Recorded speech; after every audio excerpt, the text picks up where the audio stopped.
السلام عليكم ورحمة الله وبركاته. ان شاء الله النهاردة هعرفكم ازاي تعملوا صورة مصغرة للفيديوهات بتاعتكم عن طريق التليفون. اول حاجة هنفتح متجر بلاي، هنعمل بحث عن استوديو يوتيوب،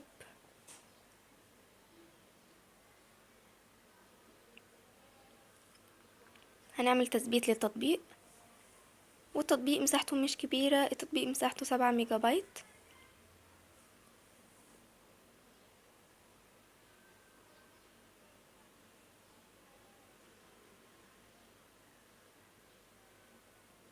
وهندوس كلمة فتح،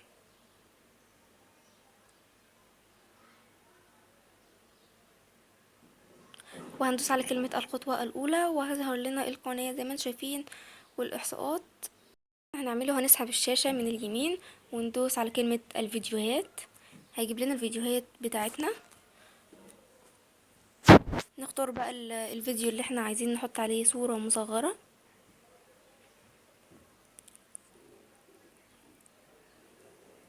مثلا انا اخترت الفيديو ده، ندوس عليه.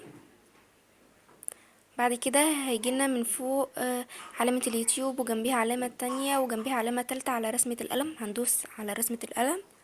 هيجيلنا علامة تانية على اليمين على رسمة القلم، هندوس عليها. هيجيلنا تحت كده صور، وهندوس على كلمة تغيير ونختار الصورة اللي احنا عايزينها. مثلا انا اخترت الصورة دي، يعني نحدد بقى الصورة على المقاس اللي احنا عايزينه، وندوس كلمة اختيار وندوس كلمة حفظ.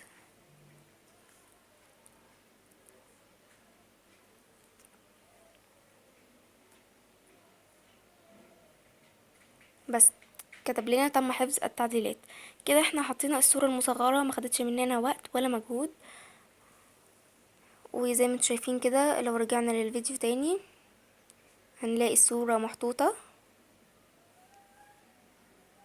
ولو حبينا نتأكد ان الصورة خلاص اتحطت واتحملت، هنخرج من البرنامج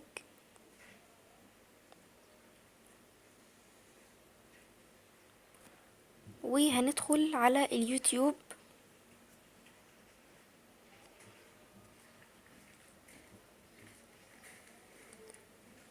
بعد كده هندخل على علامة القناة فوق على ايدينا الشمال، هندوس على كلمة قناتك. هيظهر لنا الفيديو زي ما انتم شايفين محطوط عليه الصورة المصغرة. وكده حطينا الصورة المصغرة بدون وقت وبدون مجهود. وان شاء الله تكونوا استفدتوا من الفيديو.